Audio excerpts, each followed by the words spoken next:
This episode is sponsored by Day by Day Book, a guided journal that helps you navigate the ups and downs of change while creating a life you love. For more information on the classic, recovery, or teen day book, go to livedaybyday.com. It was not like I was coming with all of these lesson plans ready to quote unquote help or tell people what to do. My experience was very much rooted in getting to know people, relationship building, taking the time and sitting back, being challenged, and, having my own ideas really disrupted in ways that were super beneficial for me. And I didn't want another student to kind of have that experience where they go, and then when they left, that was it. I heard all the time in Tanzania, once in a lifetime experience, once in a lifetime experience. And I thought, this is the worst idea. I really, hate this idea about, I get to have a once in a lifetime experience. Who wants to have something so magnificent once in a lifetime? I said, no, that's not the point. Let's do something that we can take with us for the rest of our lives. And for me, that was what I wanted to create. Welcome to Journeys Through Change, a podcast that inspires women to let go of the fear and say yes to possibility. I'm your host, Noelle Van, an author, creator, and empowerment coach who spent years in corporate America helping innovators and leaders ride the waves of change with ease and grace. I now work with women to step into change and unleash the power they have to create a life they love. Whether you're contemplating a change in your career, relationship, health, lifestyle, or anything in between, nothing's off the table. I'll be offering up simple insights to help you manage the ups and downs of change and sharing interviews with successful women who took a leap of faith to create the life they knew they were meant to live, sharing their wisdom, advice, and all the juicy lessons they learned along the way. So get cozy in your favorite comfy chair and let's get started. Sometimes life shows us that the experiences we've had over the course of time were actually the building blocks to get us to a place we were meant to be. An idea can come out of nowhere, and suddenly we find ourselves in alignment with what we knew we were meant to do, living on purpose with ease and flow and recognizing that it had been the plan all along. At age 20, sparked by her interest in Jane Goodall, Lauren Schmidt took her first trip to Tanzania, and her experience began a love affair that she just couldn't shake. This faraway part of the world instantly felt like home, and her departure left her determined to return one day to live there, and that she did. After completing her Master's of Social Work from Columbia University, she returned for 10 years more. During this time, she married a bush pilot, raised 3 children, and began teaching at university while immersing herself in the culture, all with an unwavering intention to serve this community she loved. As time went on, she recalls cringing as volunteer organizations would roll into town with programs to educate the community, knowing it could be so much better. So she decided to design her own. As the pandemic forced many out of the country, Lauren stayed to carry out her mission, and from there, A Tree That Grows was born. A Tree That Grows empowers youth to use their passion and strengths to design programs and projects that support communities around the world. With volunteer fellowships, residencies, and an invitation to pitch their projects at a global impact conference, it provides them with the opportunity for growth and self-discovery while addressing real-world issues and providing sustainable solutions along the way. Lauren, I am beyond excited to have you join us today. Welcome to the podcast. Thank you so much. I'm so excited for this conversation. So, Lauren, we have so many things to cover, but I think maybe the best place to start is before your trip at age 20. Maybe give us just a quick kind of, synopsis. Where did you grow up and kind of what led you to Tanzania in the first place? Actually, I remember it very clearly. It was in 8th grade. I was in Lewisburg, Pennsylvania, and I had first heard of Jane Goodall. And I was thinking to myself, I said, oh, wow. I said, this looks like so much fun. I think it really just moved me is, how someone went in Tanzania and really created a life, a body of work that felt like it was so deeply ingrained in the community. So I, at that time, thought I'm going to become a primatologist. And I went to Bucknell and I actually interned, and then I took biology. I think it was in my sophomore or junior year. And I was like, nope, I will not become a primatologist. It did not go as planned, as nothing does right now. But it started that initial curiosity. I became really fascinated with, wow, what would it look like to just go? I had never been to Africa other than my perusing of the work that Jane Goodall was doing. And I became intrigued by Diane Fossey and just these women that felt like they were really stepping out and carving their own kind of experiences for themselves. And in many ways painting paths and careers that had not even really been done before. And I think it really intrigued me. It brings me back even listening to you. You know, you think of being that young and that feeling of like, sort of the world is my oyster, you know, like, hey, maybe I should just check that out. And it's such a wonderful thing to have that itch that early. What kind of brought on the opportunity? Yeah, so I was at Bates College and they had this program. It was called the Phillips Fellowship. And I remember actually when I told my parents, they both kind of laughed at me and they were like, oh no, like she won't get it. And I was like, no, I will definitely, it will work out. And I applied for a grant. Even then, I knew I did not want to do a traditional program that felt like it was going with a big group of people and just get what I felt would be a surface level experience. So this was a program where you could completely design your own initiative and they would fund you to do it. And I ended up getting accepted. And it was my first, I literally Googled organizations in Mwanza, found someone to respond back to me and was willing to, God bless them, work with a 17 or 18-year-old person who had never been to Africa before. Yeah, and I remember I got on a plane. I think actually my dad actually flew with me halfway to Heathrow, and I remember it very clearly. I said bye to him as I went on my second leg of my journey, and I remember just his face looking. He was like, "I hope she comes back in a month or two." We knew someone named Maimuna was picking me up on the other side. That was my start. That kind of is such insight into your parents too. I mean, your dad sounds like a pretty cool man to be like, I'm going to take her halfway there, making sure that you're okay, but also letting you go do that. I mean, at that young of an age, that's like, you know, when you think about that, that's a bold move for a parent as well, just as much as for you. So that's exciting. So tell us about that trip.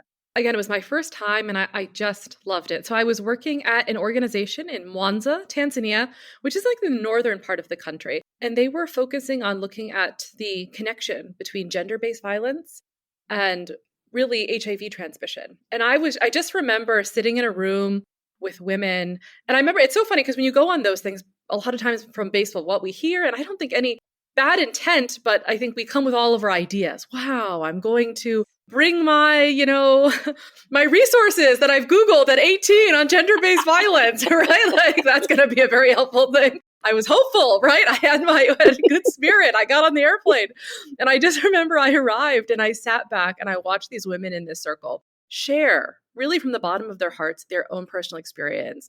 Some were starting their own businesses. Some were talking about leaving relationships that were no longer working for them. And I just remember two things. I remember sitting back and thinking, wow, I know absolutely nothing. And the second thing was, this is also the most incredible thing that I've ever seen. I said, this is totally innovative, right? I mean, what I love most about it is that there was no pretense.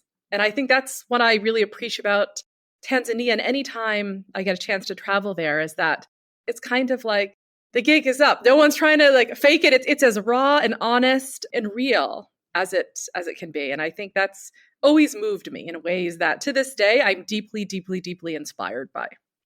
Oh gosh, I love it. It feels like you've carried that with you over the years, right? It's like that initial experience just kind of has brought you through the years of experience being back there. And so you were there for 2 months for your initial visit?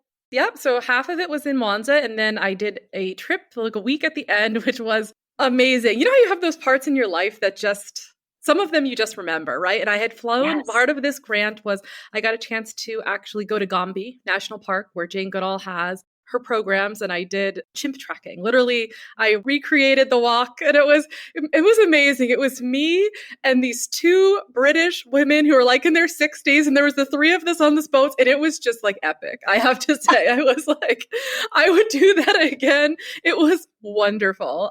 Yeah, and I just remember like looking out over the lake and thinking I had never seen anything like that. You feel both so small and so big at the same time in terms of like you realize how expansive it all is and how small we are and actually the grand scheme of this whole thing, the nature, the animals and the people. It's just like wow, it's like we often think, and I always say like ego tells us we have the answers, and for me Tanzania has always reminded me I don't. I can imagine it being very expansive too. And all of the sights and sounds of Africa, I've never been. I would love to go though.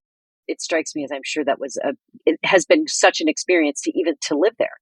So you leave, right? You go back and you go back to school at that point? Yep, I returned back to Bates, and then I finished Bates, and then I say, wow, there's another opportunity to apply for a fellowship. And I got together, it was actually a group of us, just, tremendous amount of fun. It was the Davis Project for Peace. And I had written my senior thesis looking at the food for sex trade for street girls. This offered me an opportunity to kind of continue that work and work with another organization and get a chance and now to be there for a year. You can see we're going an upward trend here. It went More time, more time. The Yeah. 2 months was insufficient. So I was like, okay, let me go a year this time. And again, very similar experience, but certainly taught me a lot about organizations and the kind of ones I wanted to work with versus the ones that maybe I didn't. When I was there, I finished that up and headed back to Columbia to finish my master's. Nice. Okay, so you got your master's in what? So my master's is in social work, and it's focusing on international social welfare and social enterprise administration. So I'm really interested in looking at organizations and how they can work in partnership with communities to design and develop programs that work. Lauren, you strike me as such a I want this to come across the right way because it's not, when you say an old soul, you know what I mean? When you say that somebody's kind of an older soul, I feel like you at age 20 had this curiosity about you that not a lot of 20-year-olds have that, but I feel like you had not only the curiosity, but you had that courage to be like, okay, I'm going back for a year. Yeah. That to me that's a big deal, right? And to have kind of that agency and ownership of what you're looking to do at that young of an age, it just strikes me. And maybe I think of myself in my 20s and I think I was a little bit different than that, but I love that. And so you go back, you get your master's, and then what brought the itch to go back? At that point, so when my last stint in Tanzania, I had met who would become after Columbia, my husband at that time. And so, yeah, we had discussed and planned, and we knew we wanted to go back. So he was a bush pilot in Tanzania, and his work was there. And I was, at this point, in all honesty, just looking for any way to get back to Tanzania. So I was like, this sounds good to me. Let's go. So we got married. The wedding was kind of our send off too, and our parents were probably like, "Well, we hope we see them again." But my parents always loved coming. It makes me really happy, when I hear what you shared with my dad, and that came up because he really was. He has always been someone I have very clear memories. Always sitting on the airplane with him, someone who just travel was just something that was always embedded in what we were doing and who we were. I love that. And I think that, when you see parents that encourage that in their kids, there's something to be said about that. And I'm sure your parents are curious people too, right? Where they were like, okay, well, she's going to go do it. Oh, yeah. Not holding you back from that, but being more encouraging and supportive, which is really great. I'll tell you a funny story. So my sister, 2 years younger, actually ended up in Kenya for 10 years at the exact same time I did. So both my parents got some great Christmas cards because they were like, there we go. This is the girls are in Africa. They're in Africa. And they came to visit. They planned their trips. I don't even know how long they've been married for, but they are just they kind of blend. They're one unit at this point, and they just came together. And yeah, even when I couldn't get back to America for Christmas, when the whole COVID thing happened, my dad planned with my sister, and they literally had Christmas in one of the resorts. And it's just those things you remember. I love to see that flexibility just in a whole family, right? To be like, okay, well, we're just going to do it. So you're there, and you have 2 boys. Is that correct? I have 2 sons, and then I ended up getting 1 daughter at the end. So I have three children, nice. 3 children total. And I actually started my first son I adopted, and then my second son I gave birth to in Dar es Salaam, much to the dismay of my mom, who was like, "Come home, please." That would be a little scary for a parent, right? Yeah. To be like, okay, I hope that she's getting the care she needs and all of that. But it was amazing. And then Coletta came a couple of years later. So yeah, at that time there was a university there very close to where I was living that I really wanted to just join. So I ended up teaching social work and then working as dean of students and getting to design some of their experiential learning programs. So really where I started is I started to do a lot with the recovery houses. It was really based on my own experience getting into recovery and having friends in recovery and seeing how they were going to the sober houses and then thinking, wow, there was no social workers at the sober houses. I said, wouldn't it be great for students to come, bring some of their skills and learn, and then have these collaborations, which was, again, very raw and unfiltered. And I think even my kids at 2 or 3 were coming with mom to the sober houses, which Oh, is, I love that. Immersing them early, right? There's so much to be learned just being around people within that environment, let alone, I mean, in anything that you're doing, obviously, but I just think that's so amazing. So you're there, you're working, your kids are little. yep. And I'm really connecting with a lot of organizations, whether it was disability or, human rights. We just started to do a lot of work together, and it was all grassroots, which was interesting because, I just think I reflect a lot back on the story because I think at the time I had a certain degree of shame surrounding it because a lot of, again, with the Columbia, a lot of them graduated and they did like UN or things that outwardly sounded so, for me at the time, big or huge. I said, "Oh, wow." And then I was in Tanzania just trying to connect with organizations thinking, "Hey, I came as literally in my passport it was dependent. So I came even basically as someone's wife. That was my role and Oh, right. trying to carve out this identity. What really ended up happening is I started to again be in these rooms, really hearing what people were doing, seeing how it worked at a very grassroots level, and then knew from that point that that's where I wanted to be. Had all my children. And then certainly when COVID happened, Daniel at the time had flown back to the US to just started work, different airplanes. And then it was me and the three small ones. We were finalizing my daughter's adoption. And then COVID hit. And then it was like, wow, okay, there goes the support for the grassroots organizations or even non-grassroots organizations. I mean, people lost so much, whether it was health centers or English programs. And I just remember like sitting back and watching and thinking, this is a really bad way of doing this. Like not sustainable. Yeah. It's not sustainable. It doesn't make any sense that the moment someone who's not from the country has to leave, there goes all of the work that has been poured in. I mean, that feels very colonial and just not something that would work in the long term. So this is kind of where you got the itch, it sounds like, to start your own thing. Mm-hmm. A Tree That Grows is just an amazing organization. So tell us kind of how this got going. It's funny, like with the name as well. So again, I was in Tanzania, COVID had hit. And one of the things I did is I would just go for these long drives and look at these gorgeous baobab trees.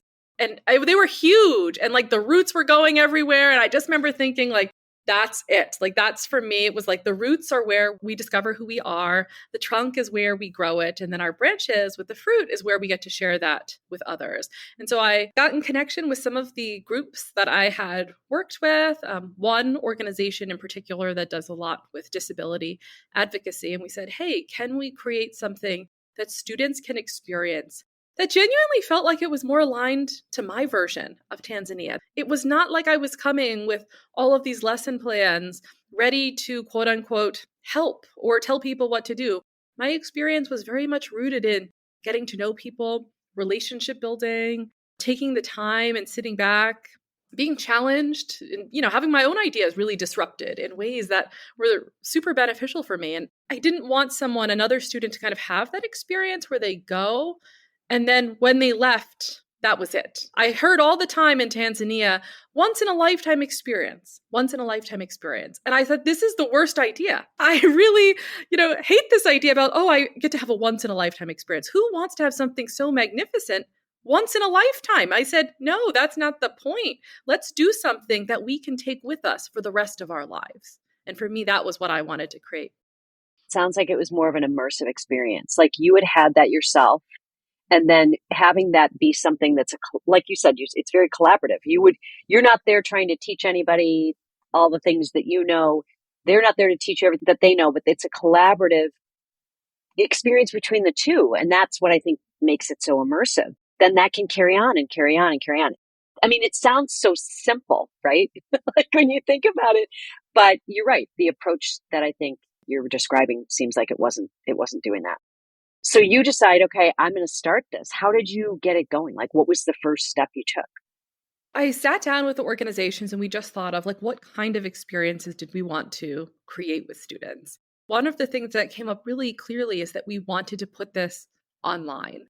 So again, it was kind of the idea of how do we build out, what are the kind of projects that we wanted to build out? What would be the relationships how would this develop? What kind of thing, what this would look like. And then actually when I came back to the US, I started working with a lot of students. And something really interesting happened on this end. And I saw probably in a way, even bigger for me. I went back thinking, wow, we're going to create these amazing service projects. Like, this is awesome. And then I started working with students and I was like, wow, we have students that are really anxious. We have students that are putting a lot of weight into their own, the grades and a lot of external markers of approval. And I said, one of the things I loved about Tanzania, and it's funny because I don't think I've realized this until like fairly recently, part of the reason that I loved going was it was when I was there was no grades. I didn't have to worry about getting a 99. I was free. That, when I think about what was the thing that actually called me, it was seeing women, again, like Jane Goodall or Diane Fossey, immersing themselves in something that they loved. And because they were doing that, getting the courage to not really think, I'm not trying to get someone's approval. I'm not trying to get in anywhere. I'm not trying to, please anybody. I'm actually here to please myself. And in turn, that's serving so many people. And I think like we get this confused. And that's when I saw, it's like, we're doing it actually a little bit backwards, right? It's not about helping. It's about almost taking it in reverse, saying, I might be the one that needs to ask for help in this process. And how few of us actually do that, how easy it is to go to someone and say, I want to help you, versus to say, I'm not really sure myself. Well, and there's something about that just really resonates when you say that, because I feel like it's almost like a humility. You come to something and you're there to be of service, whatever way that looks, versus I'm here to teach or to bring something. Because I think when you go back to that structural piece that we all grew up in, which is academia, it's all about doing. And like you said, you're graded and you're being judged. This is more like, no, we're going to provide an opportunity to immerse you into an experience where you can help and be helped. It's a two-way thing. It's pretty amazing, like the way that you were thinking through this before you started it. So then you get it off the ground, and was it just kind of grassroots, or did you start in a particular area that was the focus? So it was very, I think, organically driven. I smile because the way that, I kind of started in Tanzania was very similar to how I continue doing this. It was, let me send emails to people. Same thing I did in my first trip. I did not know this organization. And same thing here. I started sending emails to whether they were college consultancies in Brazil or whether they were global teen think tanks, and people responded. And it started, again, it just kind of slowly grew from there. And it really gave me, I think, an opportunity to see, wow, the need for this purpose work is so critical. And I started reading, I think, a lot of the research as I was simultaneously working with these kids. And, Harvard had come out with a report that said 3 out of 5 young adults feel like they are lacking a sense of purpose. And I'm like, that's huge. Like, this is not okay. Did you have from was it 10 kids that you worked with in the beginning? Was it how did it, because I know you had mentioned something about it became international. You were thinking it might be just US, but it sort of expanded out to that. So how did that happen? It really just genuinely happened by making the connection. So there, nice. I just, a lot of it was, I was reading a book about this amazing school, Abarso in Somaliland. And I was like, wow, these guys are doing amazing work with these students. And I literally, again, sent an email, sent a LinkedIn connection, made that. And then we had actually this last run, some of their students, same things, like we now have partners in Greece, schools in Rwanda, and it's literally a global network of young people. We have actually next week, a group from New York is going to be going to Tanzania. But what's exciting about that is even with that group is that we are going to be zooming in students globally who are also working on their project. Oh, I love that. Yeah. Yeah. It's very global in nature. I am very, very much against the idea that these kinds of experiences should be reserved for a select few.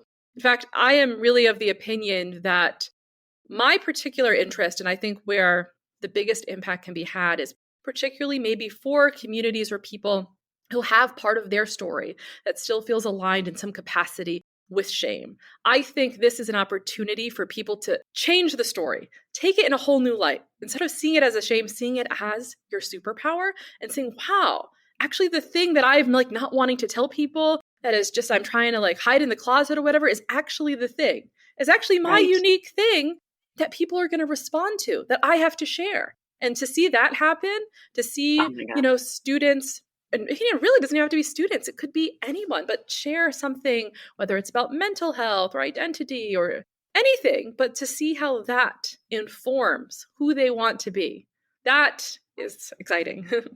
When I think about the work that you do, it makes me think of how lucky you are, first of all, because I feel like watching kids, those light bulb moments with kids, or just watching kids blossom because they're being given an opportunity to show what they can do or how they can help, and they can relate it to their own experiences. Like that to me would be every day would be just really rewarding, right? Because you're watching that happen real time. And I just feel like kids need that. I mean, kids, I think, have much more of a social responsibility than maybe generations ago. I feel like they're just more in tune with that.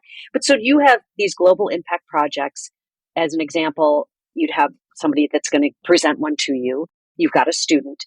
How does that work? So they present the project to you. You then have them collaborate with that region that they're working with, right? It's Yeah. kind of, I know it's over like online for a while, and then they do have the opportunity to go over there. Yep. So what they do is it really depends on the student. So some of them will come having an idea, others will not. So we again try to figure out with them where they're at, and then from there we'll always link their story to the project.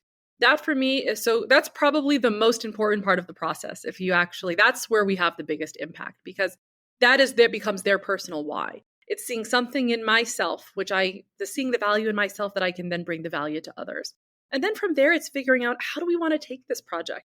What is the way that we want to craft it or develop it?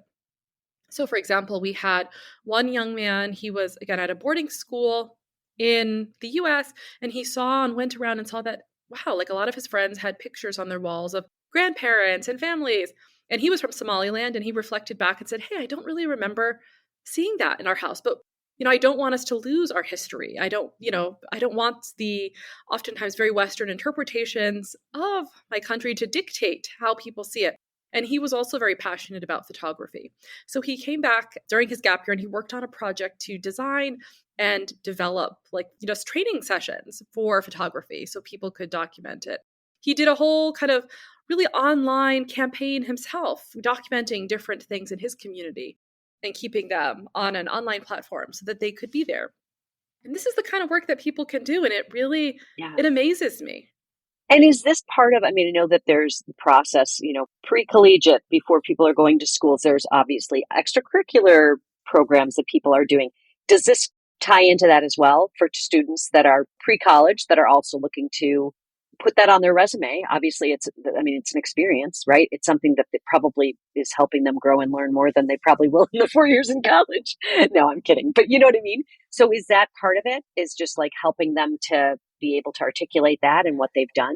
Yep. A lot of it is that. So it's, again, someone who's wanting to do a service, but then again, not feel like it's being done in ways that are one-sided or one-dimensional.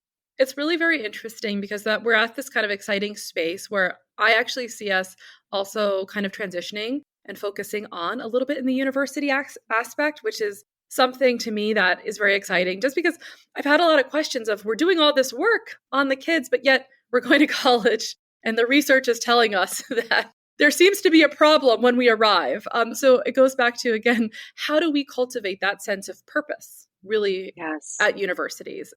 Since our last conversation, what I've been reflecting on is probably actually building out a network, whether it's actually companies, universities, and schools in which students can actively work on finding purpose and then connecting with organizations.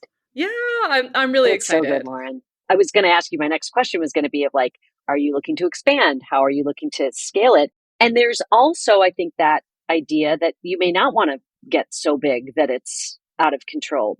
So it's that, how do you keep it small and intimate feeling, but also being able to then sort of expand your reach? So that's kind of answered my next question because I was going to say, what's next? So you're thinking that might be something that you explore with the organization.